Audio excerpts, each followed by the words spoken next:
Hi, this is your lecture for Empire and Transition, which is the theme for Chapter 9 from Birth of Classical Europe that we'll be talking about in class on Tuesday in the Zoom class meeting. If you can join us for that, I will be reminding everybody via email tomorrow.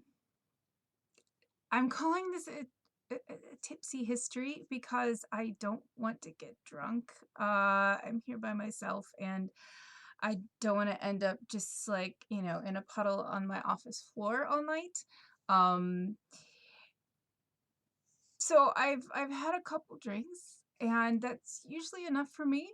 But I'm gonna have one more, and that's partly to show off for you my really awesome shot glass, which says Nunc est bibendum.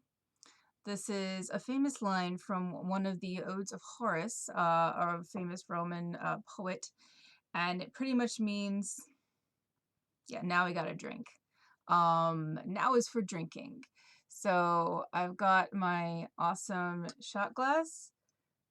It's just whiskey, putting it into my Coke, and I will be drinking this throughout this lecture.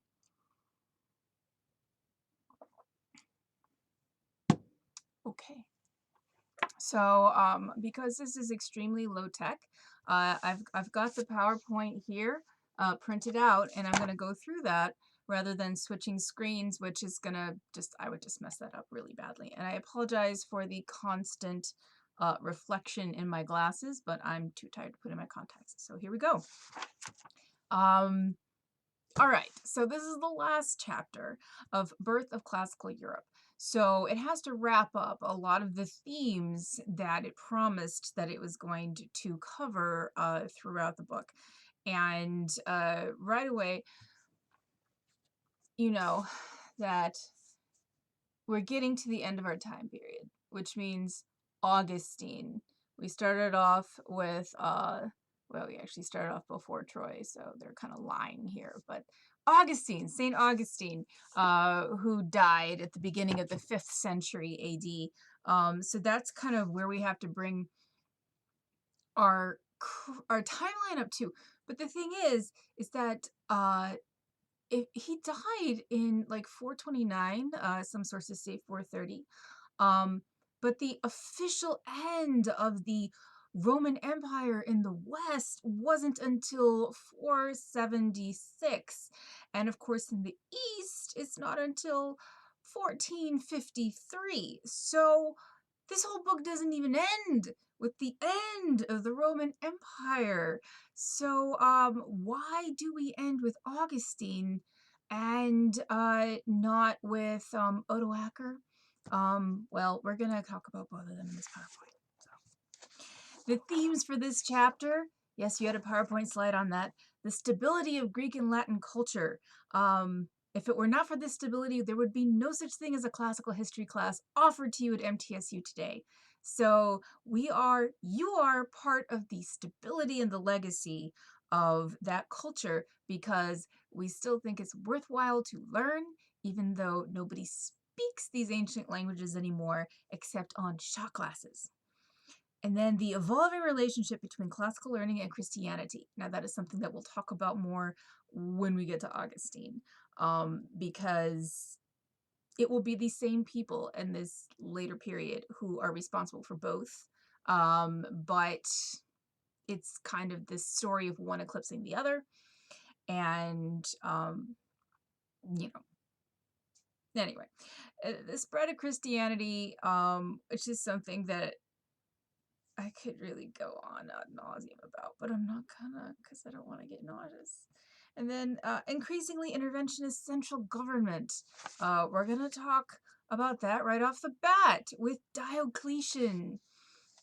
So yeah, I know that Diocletian is at the end of the 3rd century, and when we last were learning about the Roman Empire, we were in the 2nd century. So what happened to get us to this point? Well, there's this thing called the crisis of the third century, and it's mainly a convergence of different factors, such as pressures on the border, so the military being stretched thin, and of course, that's a problem when you have troops not getting paid, and they can't get paid, or at least paid adequately because of rampant inflation, and that's an economic byproduct of the agricultural economic system, especially in the western part of the Roman Empire at this time. But anyway, so on your slide, there's this picture of a fragment of this Edict of Maximum Prices. Now, this is a really famous document that comes out in 301. Um, but it really doesn't do anything. It's just famous for making it obvious that this is a really big problem at this time. So it's kind of like a marking post or something like that. So it's kind of the poster document for the crisis of the third century, and it shows that the emperor is trying to do something, even if it's this huge problem that he really can't solve. But he's setting maximum prices. So in other words, you can't sell this for more than this amount, because otherwise you'll be ripping off all of my loyal soldiers. And of course, Diocletian has to have the loyalty of the soldiers, or else, they'll kick him out. Now, Diocletian is a really interesting emperor because he did a lot of things that we'd consider bad, like the persecution of the Christians at that time. But he was in this really long line of emperors who were raised up and then deposed very quickly by troops or in some other kind of violent manner. And Diocletian, he establishes the tetrarchy, and he actually manages to retire and go live in his palace for like the last few years of his life in peace and die a peaceful, natural death, which is really, really rare for a Roman emperor at this time. So he's pretty successful, at least in that. So yeah, let's talk about the Tetrarchy, because this is uh, this is one of those moments where you take a really big, long process, but you take a snapshot of it and say, it happened here. This was the time that it happened. When we're talking about the split between the East and the West.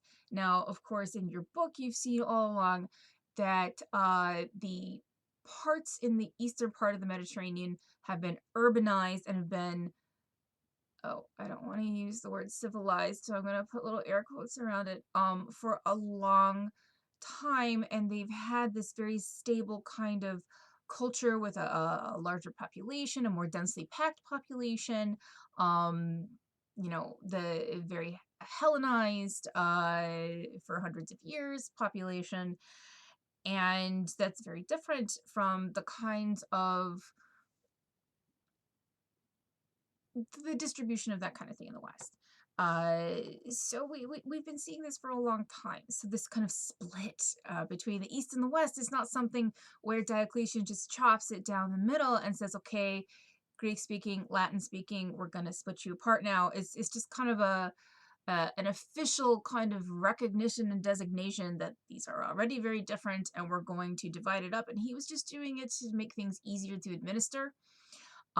He was dividing up provinces and stuff like that, and kind of reorganizing just so that they could more efficiently and effectively administer the empire, because of course it's getting really huge, and they have to be able to get their taxes, and they have to be able to levy troops and meet all these challenges along the frontier, and so they need to kind of pour in more bureaucrats in order to do that, um, because bureaucrats, of course, are what keeps empires going. But anyway, so the Tetrarchy, it's also a very highly symbolic thing. It doesn't last long. The Tetrarchy lasts like a few decades, and that's it. And then it kind of like falls apart because the whole idea behind shared rule between four men, nobody wants to share that much power. Sorry, I'm fighting off a Lord of the Rings reference. Okay, anyway, so Tetrarchy, this is the very famous picture that you will see whenever Tetrarchy is mentioned. Um, This is a statue in the Piazza San Marco in the city of Venice. There's me looking like a dork because I was so happy to see it in person and get my picture taken in front of it. Um, and so all of the four figures are the same height. They look exactly the same. They're in the same pose. They're dressed the same way. And so none of them have any kind of accoutrements that show a hierarchy. But of course, there is a little bit of a hierarchy within the Tetrarchy, in that you have two Augusti on top and two Caesari underneath. So, the two main leaders, the Augustuses, and then underneath them, their junior emperors, the Caesars. And this kind of, you're supposed to be appointing the person who's going to follow you based on who's best to rule. But of course, this turns into a bit of a family dynasty with some people. And so there's a lot of people with very, very similar names that are going to kind of try to fit into this mold, but not really. Here we have this map. There we go. And so you can see, basically, you don't have to remember the names of all of these different emperors in it. You just basically have to know that this further kind of drives a wedge, though, in the unity of the empire, and the Greek speaking parts are going to have less and less use for Latin. Of course, Latin is still going to be used in the East, especially in terms of law codes and other kinds of official administration. Like, for instance, the Theodosian Code, which is very famous in the early Byzantine period, that's actually written in Latin and distributed that way. Of course, in the Western part, there's pretty much nothing in Greek. Even the best educated people by this time, they're not many of them know Greek anymore, except for like just the really elite patrician families that are still kind of in power and not in hiding. Um, but anyway, and so Rome itself, also as a city, is getting less and less important here because it's far away from the action. And so four different other cities are designated to be regional capitals because it's easier for the emperors and the Caesars to move troops and to respond to different kinds of oh, they crossed the frontier, we have to push them back. When the Marcomanni do this in Germany under Marcus Aurelius at the end of the 2nd century. Of course, that was 100 years earlier, but that's the kind of threat that they would need to move their troops towards. Okay, so new imperial capitals: Trier, Trier, Augustunum Treverorum. Anyway, that's it's a really cool little town. It's in Germany now, right near it's actually across the Rhine, which means that it would have been inside the Roman Empire, but nowadays it's inside the country of Germany. But it's really close to the French border, or maybe it's the Belgian border. But anyway, a really cool town. It's got a lot of great Roman ruins, and you saw some of that in your PowerPoint last week. Milan, of course, the great city in northern Italy. Sirmium, which is in the Balkans. It's in what is now Croatia, I believe. And this is going to be replaced 100 years later by Thessaloniki in northern Greece as the fourth capital, and then Nicomedia. Nicomedia was a very important city that was close to Byzantium, which is the city on the Bosphorus, where the Aegean Sea runs into the Black Sea. But Nicomedia is going to be overshadowed when Constantinople becomes a city. And so let's talk about Constantine.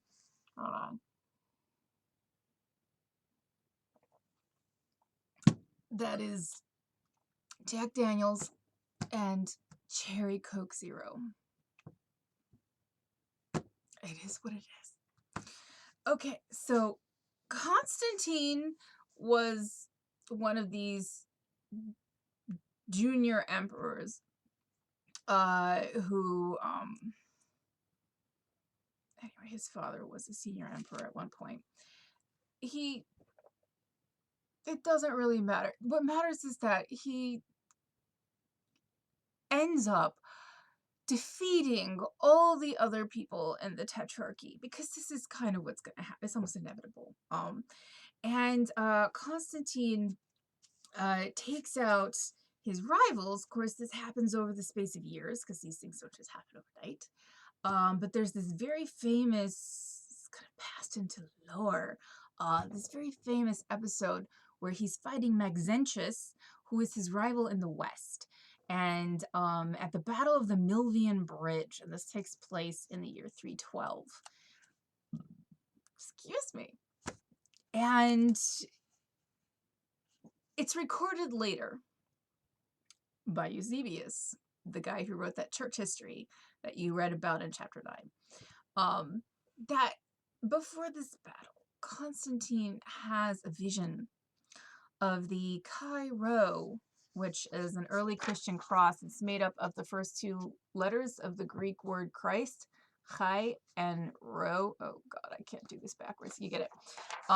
Anyway, and then the hoc signo vinces, which is in the sign you will conquer. And so he like wakes up from this dream. He goes and he paints this, or he has it painted, the symbol on all of his banners, and they win.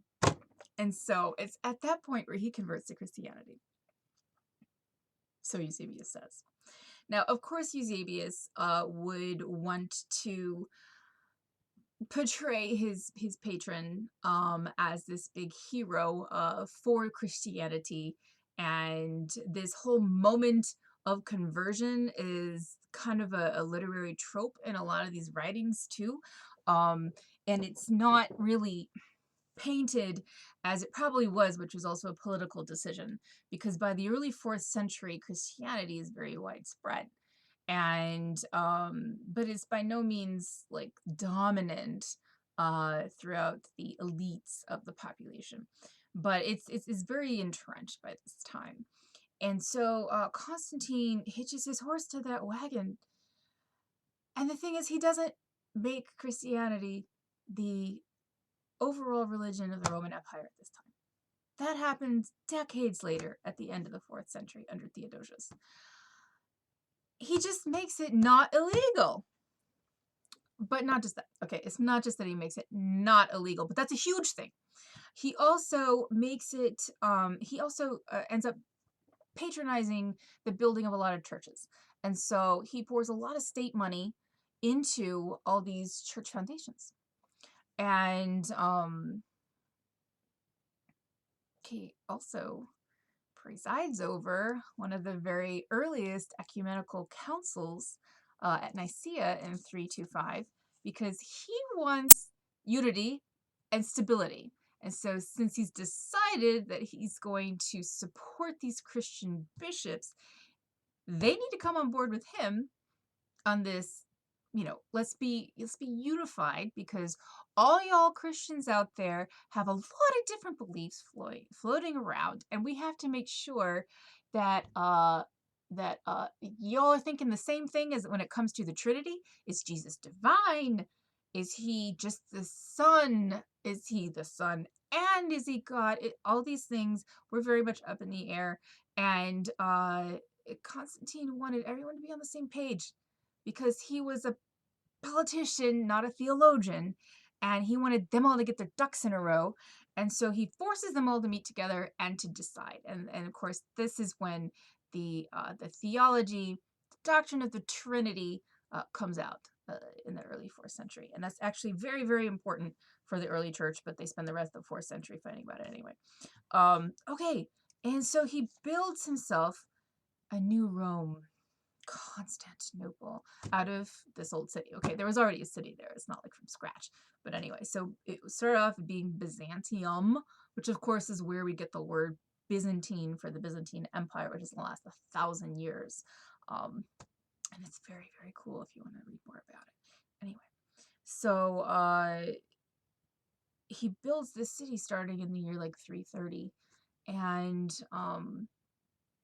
he just pours money into it, because again, a good leader builds. And so you have to have a lot of public munificence in the form of these grand buildings and public spaces, um, and entertainments and things like that for the people. So Constantine did a lot of these things, and he is considered um, a great emperor for that. In some places, he's even considered a saint, or at least a holy ruler. There's this famous ginormous statue in Rome that's now just in pieces. Here is the head, along with some MTSU students in front of it on a study abroad trip in the year 2014, because that is now in the city of Rome, not Constantinople. Okay. Yes. So, and nowadays Constantinople is Istanbul, not Constantinople. Why did Constantinople get the works? It's nobody's business what it is. Okay, then I have a slide about this mosaic in Lullingstone, England, that Price and Thoneman like to talk about in your book.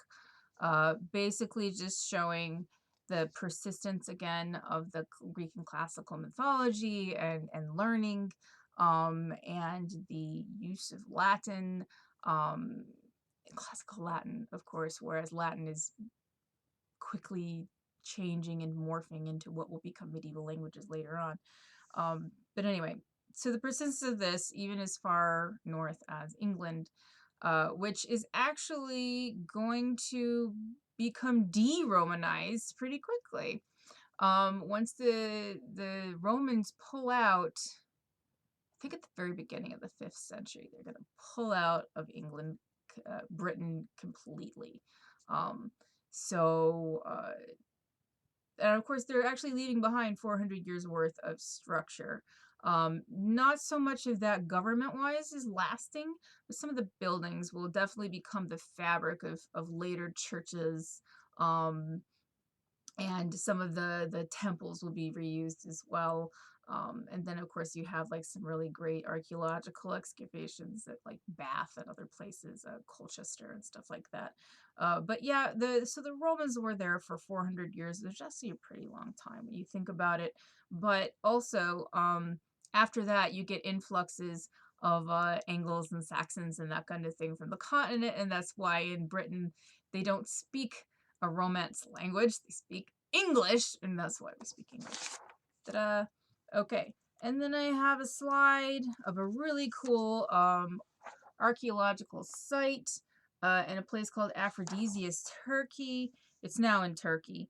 And the reason why this is such a great site is because this was abandoned, I believe, towards the late Empire. And so, yeah, the cities where you have continuity, and the buildings might crumble and be reused or built on top of over ages and ages. Um, it's kind of hard to picture them how they were without digital reconstruction. But when you get cities that were abandoned wholesale, then you go back, 1,000 years later and you excavate, and then you get these really, really great kind of vistas like this, which, pretty cool.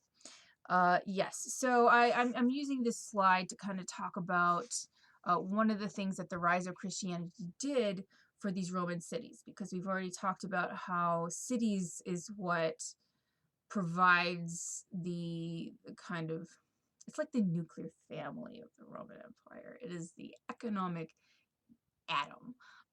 And these cities are where the taxes come from. They're where provincial talent comes from. It's where the kind of communications. Sorry, I'm getting a headache. Okay. Anyway, trade. Communications, trade. Okay, that's enough of that. I don't want more of a headache. Anyway, but the thing is, so the more bureaucracy there has to be to maintain all that stuff in these different provinces, the more opportunities there are for the smart people, the up and coming people in these towns to kind of get jobs elsewhere. And so the imperial administration sucks this local talent out of their towns, and it's like, smart kids in rural places these days moving to cities, and leaving their small towns behind. And so these kind of richer families aren't competing against each other to build the prettiest, coolest temple in the town or the most useful public works system in their town. So the infrastructure of these towns, which had been maintained pretty much by elite families there, is kind of falling apart. And another reason is because, especially during the course of the fourth century, another suck of local talent is the church, because you have churches being built in every single city across the empire. And so, when before you had a really promising, educated young person from a good family who would want to go through the cursus honorum, and work their way up the ladder, and get a job in the administration, or even aim big if they were from a wealthy enough family and go to Rome itself and join the Senate. Um, Now they're going to be the bishop of their local church. And, but the thing is that it doesn't take them outside of the sphere of their civic duties, because it's these bishops that actually start protecting the cities when the more public and secular forms of patronage kind of go away. And so you hear stories about, like, when the Huns invade what is now France in the year 451, and it's the bishop that comes out and negotiates, don't kill everybody, you know, and not like the rich leading families or anything. So these bishops are going to become very important for kind of municipal identity and protection and stuff. Blah, blah, blah.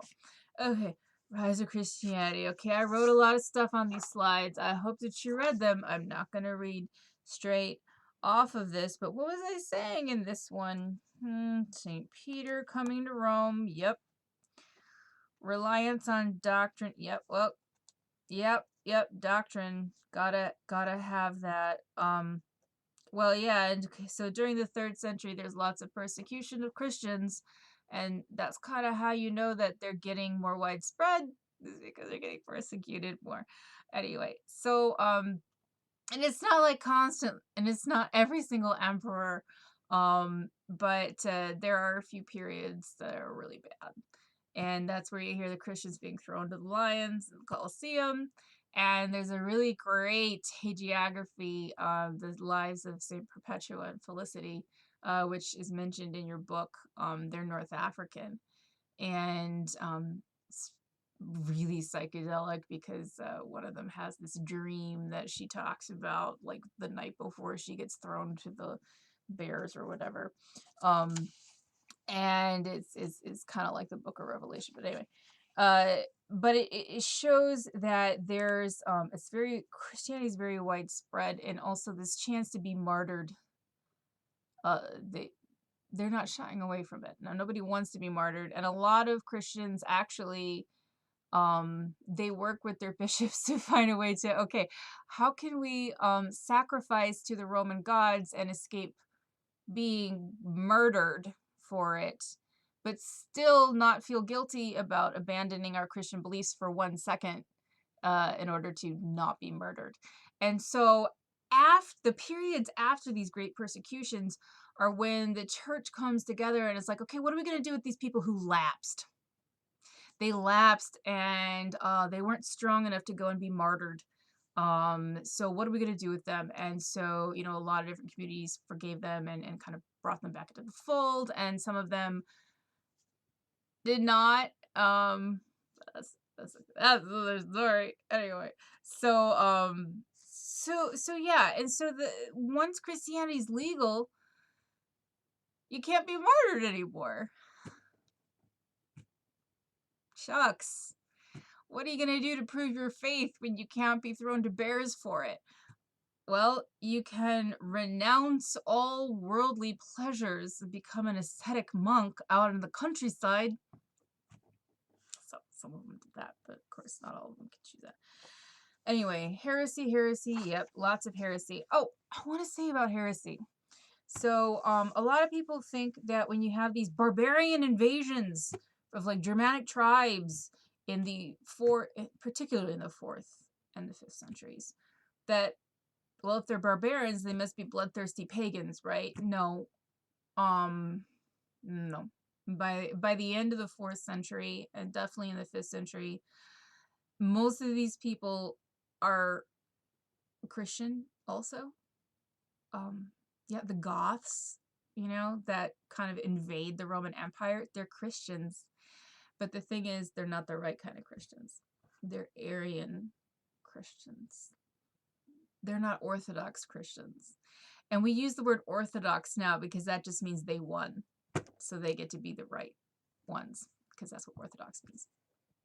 But anyway, Arians, it's not like Hitler Aryans. It was a different conception of the Trinity.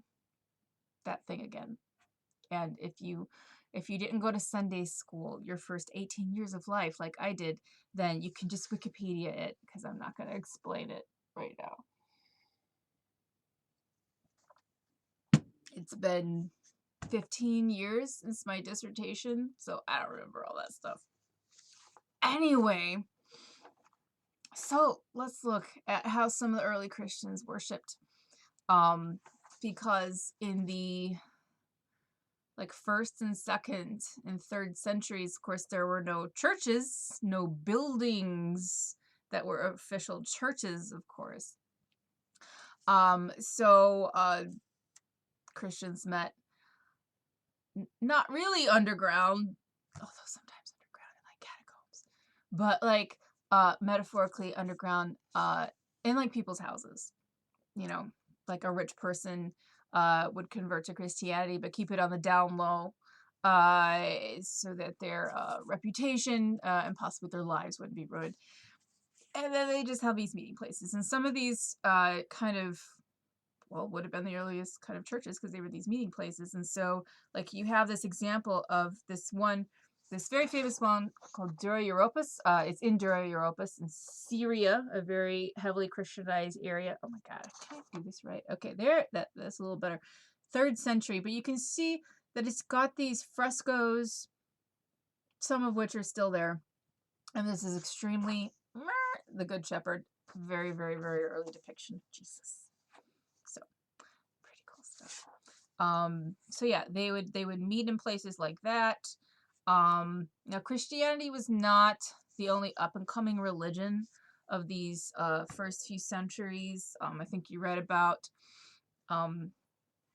Mithraism, which was kind of some weird form of this kind of good versus bad religion that kind of grew out of Persian Zoroastrianism, and it was very popular among soldiers, or at least that's kind of the story. So it actually spread. It was pretty widespread, and you can find these Mithraic sanctuaries in these different Roman ruins throughout the whole west and, to a lesser extent, the eastern part.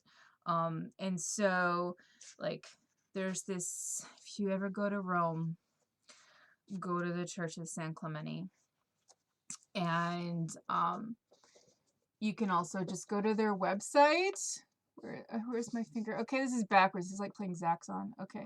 So, and you can see all these different layers on their website pretty well, because basically this was a Roman house that was laid waste during the Great Fire of Rome under the Emperor Nero that you read about in your Tacitus. And then it was rebuilt kind of after that, and this Mithraic sanctuary was later built into it, along with a schoolroom like off to the side too that you can still see the remains of. And but then like the house next to it was used as an early Christian church. But then in the 4th century, when it was legal to actually have Christian church buildings, they they they built it on top of that. And so the apse was built over where the Mithraic sanctuary was. And so it just shows these kind of layers. And so that church was in use for quite a long time. And then when it was rebuilt in the 12th century, they built right on top of the original church, and they just filled in the bottom with rubble. And so when archaeologists came in, they just cleared out all the rubble. And now you can go down into the 4th century church and you can see all these great 9th century mosaics. And then you can go like on a tour and you can see the Mithraeum and some other buildings as well. And you can see that on the website too, because we're all doing virtual tours now in quarantine. All right, remember how I said that you can't be thrown to the lions anymore? So what are you going to do to prove just how holy you are and how committed you are to your new religion? Well, this was not as widespread as it sounds. We just talk about this a lot because it's a very important development. But this only affected a very small percentage of the actual devoted Christians at the time. But the rise of asceticism. So monks are ascetic. When you live an ascetic lifestyle, you eat like green plants that you pull out of the ground yourself, and you wear a hair shirt, and you live in a cave, and you fight demons. And you're definitely celibate. And this pattern for how to be ascetic was pretty much set by Saint Anthony of Egypt in the late 3rd century, and he was very famous locally, but he gets world famous because he has a book written about him, the very first hagiography, written by Athanasius, I believe, Bishop of Alexandria. Am I right? I think I'm right. Okay. And it becomes a bestseller. And so people read it all over and they want to emulate that. Yeah, anyway, and so some of them get very creative. This is just a really cool little guy named Simeon Stylites. He stands on a pillar for over 30 years, and this serpent symbolizes the devil who's always fighting against him. Now, the irony is that all these people who want to remove themselves from society and go off and be by themselves so they can pray and meditate and that kind of thing, well, once you get a reputation as being a holy person, everyone flocks to you because they want some of that holiness, or they want your advice, or they just want to join you and live that kind of lifestyle with you. And you're like, go away, I just came out here to be alone. And they're like, we want to be alone with you. And so then you get these first monasteries being formed. The first one is Pachomius in Upper Thebes in Egypt. And but in the West, there aren't any deserts in the West. Deserts are a great place to renounce, your luxurious lifestyles. But there aren't any deserts. So basically in the West, monasticism is, well, it's just isolated, and they live very simple lives, and there you don't really have a lot of superstar monks like Anthony off by themselves, although occasionally you do get that, like with Saint Martin of Tours, which this is totally not a primary source image, because this is by El Greco, and he lived in like the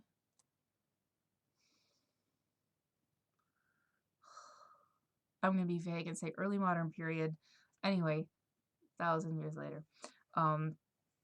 Okay, so, but basically, Martin was a soldier. So Roman soldiers, you see a lot of them in these very early hagiographies. And, he decides to become a beggar. and then after, of course, giving half of his cloak to a beggar. And then he goes off and he becomes a holy man. And this is in the middle of France, in the middle of what is now France. And he attracts a lot of people around him because they hear about his reputation, and they want to They so the idea that local power is not with like your rich people building temples and like maintaining sewer systems. No, local power becomes kind of crystallized around these holy people. And then you can't just have these holy people running all over the place doing whatever they want. So they usually get associated with churches. They usually get turned into bishops, sometimes against their will, although that's also a literary trope. But so oh, I'm losing it. Okay, we better wrap this up soon. Okay, anyway, that's enough of that. Let's talk about Augustine. Augustine never went away and tried to live an ascetic lifestyle. Well, he couldn't really do it. He couldn't even give up his poor girlfriend who he would never marry, but he had a kid with, and he eventually abandoned her to become a bishop because he's anyway. But St. Augustine, this is where we end our book, right? Why with him? Why is he significant? I mean, he had your kind of he was on the path to be a really well-educated, young, upstanding Roman citizen who would come back and do great things for his city. But when he went to study rhetoric in Milan, he came under the sway of Bishop Ambrose of Milan, another swell guy, and he converted to Christianity, and you can read about his conversion. Again, like I said, this is like it's always attributed to like this one transcendent moment in his Confessions, which if you've never read Augustine's Confessions, you should if you're interested in history. I don't care if you're interested in Christianity or not. They're just good as a it is somebody who lived 1500 years ago, but in some ways he seems so immediate, like modern almost, but I don't want to say that. I didn't say that, okay? But it seems like it. So anyway, so you could read about his conversion, and then of course he goes back and becomes a bishop. And then of course bishops, they had a slog. Their day-to-day duties were like they constantly had to visit people, they had to take care of the church, and then of course they had to take care of the city as well. Not that there wasn't any city administration, there was, but they always looked to the bishops and worked with the bishops. And the bishops just like had a lot of authority and people coming to them and just wanting things from them, and they had to do a lot of logistics. And of course he had to write sermons. So it's like he's writing lectures like this, like every single week. And then of course he has to write letters to all of his friends, and he's frantically writing about this is the proper doctrine that we should be following, and I'm going to write this is the right way and everybody else is wrong, and just to make sure that you're right and not wrong and agreeing with me, I'm going to send you this. And then of course all of his works get circulated, and those are very important works. But the most important work of all is the City of God, and this is why this is the ending point of your textbook, because we have completely changed our conceptual worldview. It's no longer classical.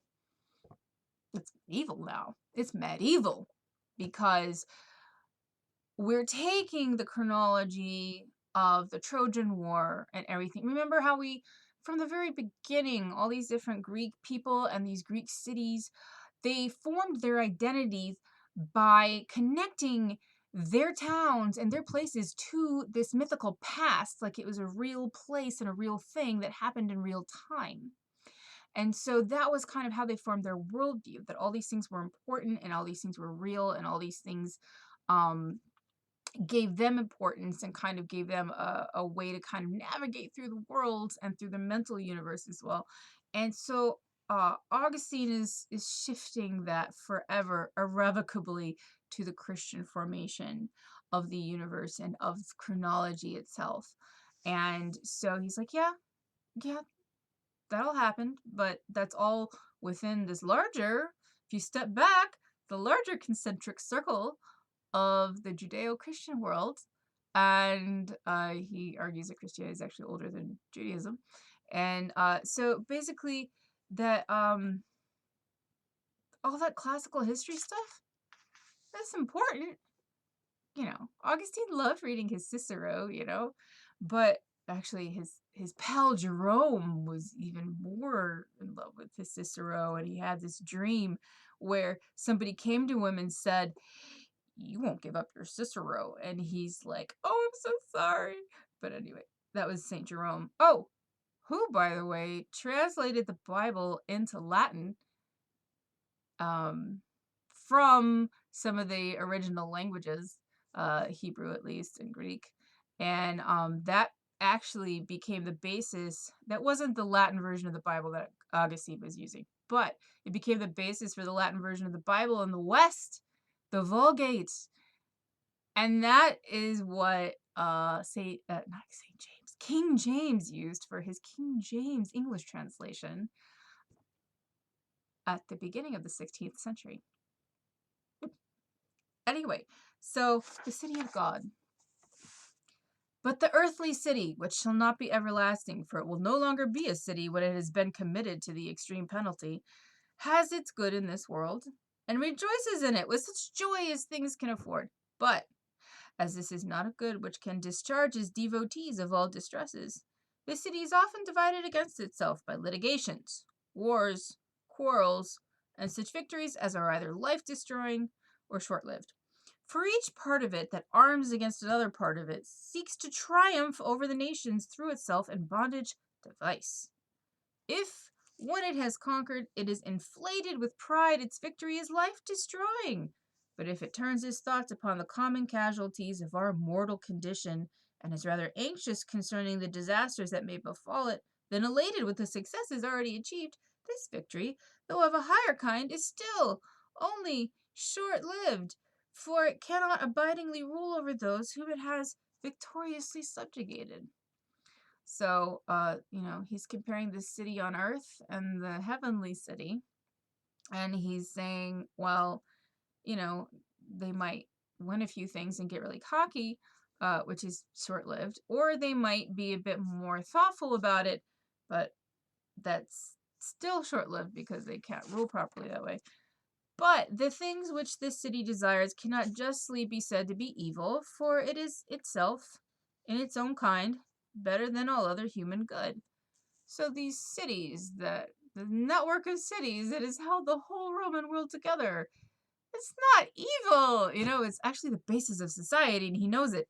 But he's just saying it's still not like it's not what you should be looking towards. For it desires earthly peace for the sake of enjoying earthly goods.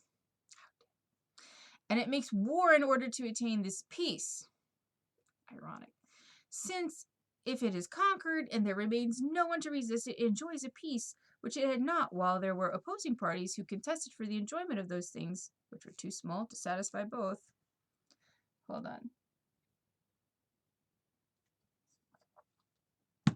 This peace is purchased by toilsome wars. It is obtained by what they style a glorious victory. Now, when victory remains with the party which had the juster cause, who hesitates to congratulate the victor and style it a desirable peace? These things then are good things, and without doubt the gifts of God. But if they neglect the better things of the heavenly city, which are secured by eternal victory and peace never ending, and so inordinately covet these present goods that they believe them to be the only desirable things or love them better than those things which are believed to be better, if this be so, then it is necessary that misery follow and ever increase. So in other words, yeah, you can be successful in your earthly city, but it doesn't matter because it doesn't last. Nothing lasts except the heavenly city. So why are you over bothered with the earthly stuff? Da da da da. Awesome picture here that my history of the book students will recognize. Oh, this awesome book here that my history of the book students will recognize. Yes. And this is me going on and on about how books now are actual books. They are codices. They are not scrolls. This is something that happens in the 4th century. And they're made of parchment, which is animal skin. And this is what the monasteries are going to be producing.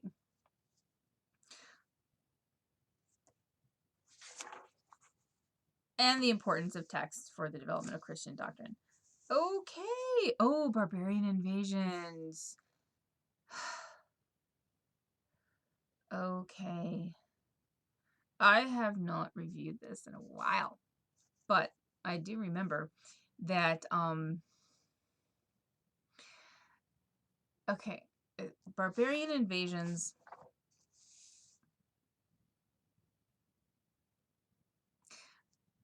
A lot of this is framed by historians in the 20th century. French historians like to think of German invasions as a bad thing for obvious reasons, whereas some other historians who are a bit less removed um, could see that maybe this wasn't some violent overthrow of Roman life within the empire by these outsiders with no civilization of their own. So it happened in a lot of different ways over a long time with a lot of different tribes and groups of people. But basically, so you know how we've been talking about the frontiers?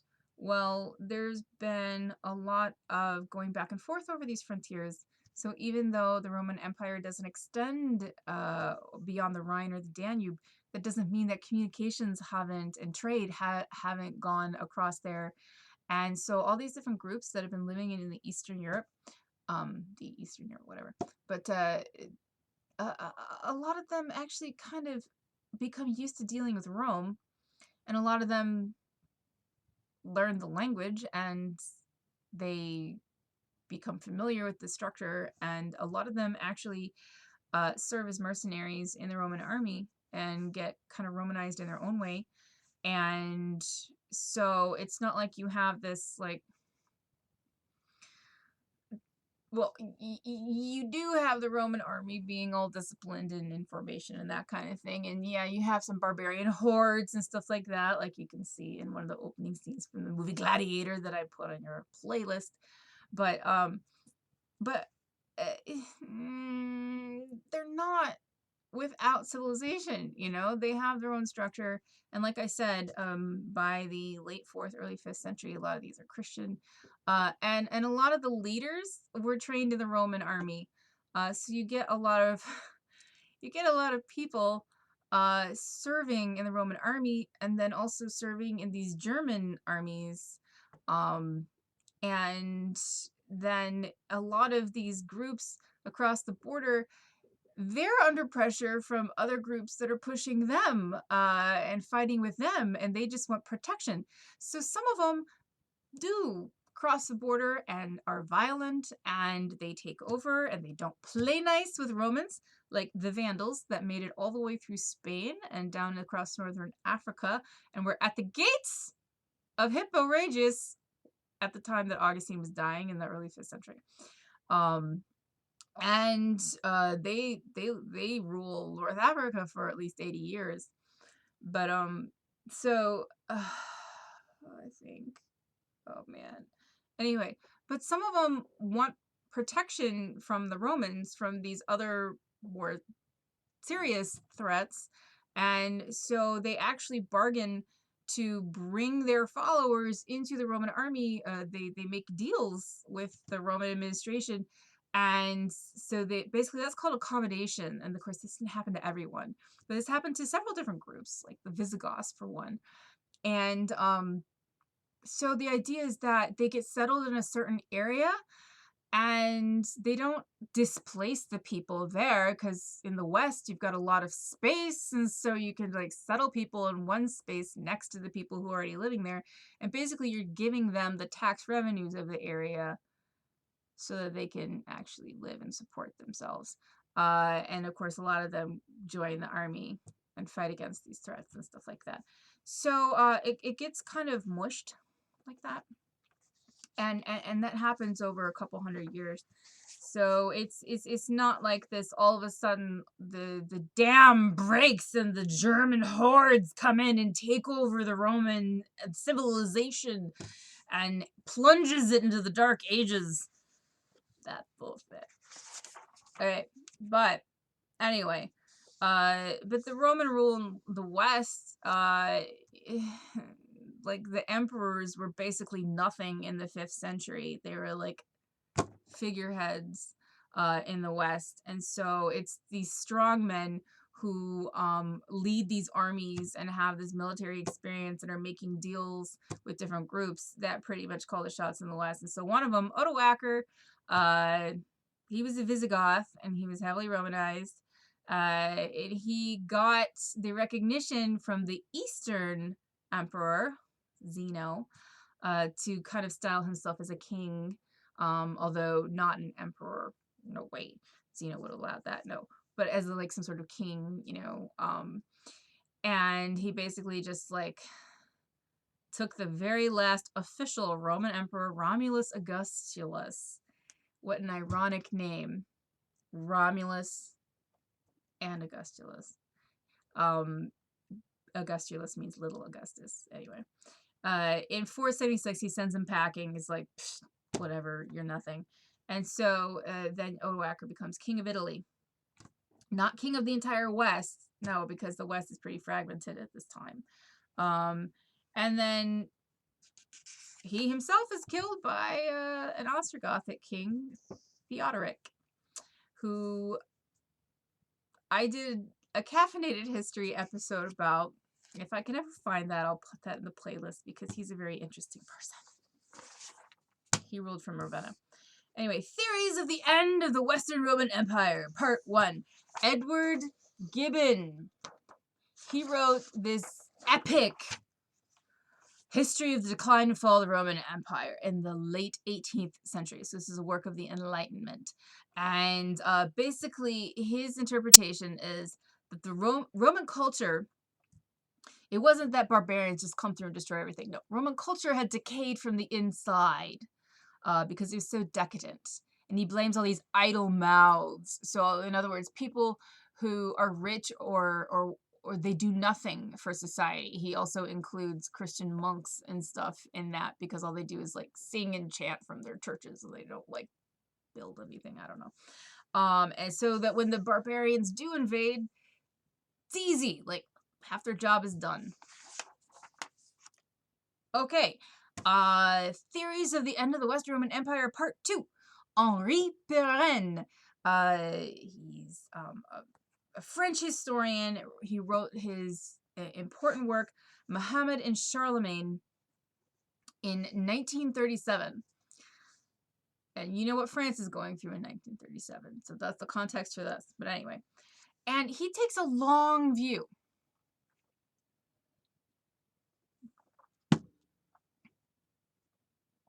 So basically, he says it's the Arab conquest. That's not in the 5th century. That's not in the 6th century. That's much later. But the Arab conquest of the Mediterranean, which, let's see, they've taken over North Africa by the end of the 7th century. So definitely by the 8th century. That's what brings an end to antiquity. So this age that we call ancient history. Because he's looking at kind of economic continuities and using some archaeology and looking at trade routes and stuff like that. And he's basically saying that these patterns pretty much stay intact, or not intact, but at least, mostly they keep going until this later period. And so he creates this time period that we now call late antiquity. And it starts in different places depending on whom you ask. But probably in like the 4th century at the earliest. Some people say Diocletian, so that might be the earliest. But 4th century, 5th century, and they move up to like maybe ending right before Charlemagne. Charlemagne, by the way, lived in the late 8th, early 9th century in France. So that period of the late Roman Empire in the West and the early Middle Ages in the West, we call late antiquity. It kind of bridges that and shows it's there to stress the transitionary nature and a lot of the continuity as opposed to like abrupt breaking of civilizations. But some people still do believe in the abrupt break of civilization. One of them, Brian Ward Perkins, in the year 2005. There's a bunch of other people, so I just wanted to keep it brief. So, and Ward Perkins, who's looking at a lot of archaeological evidence from places like England and stuff, he is actually trying to. He's speaking he wants to be a voice against this kind of overemphasis of continuity and transition in late antiquity, as if, oh, things just changed very slowly and nobody experienced it as anything when they were living at real time, which of course is not the case, but everybody had different experiences across, the east and west. And basically he's responding to this very seminal work called The World of Late Antiquity, written by Peter Brown in the year 1971, who stresses the transitional view of this. And that's a really good book. I would highly recommend that. And we've hit the 1 hour mark. I'm going to finish this on my own, and then I'm going to drop in my bed and go to sleep. And I'll see you guys on Tuesday. Bye.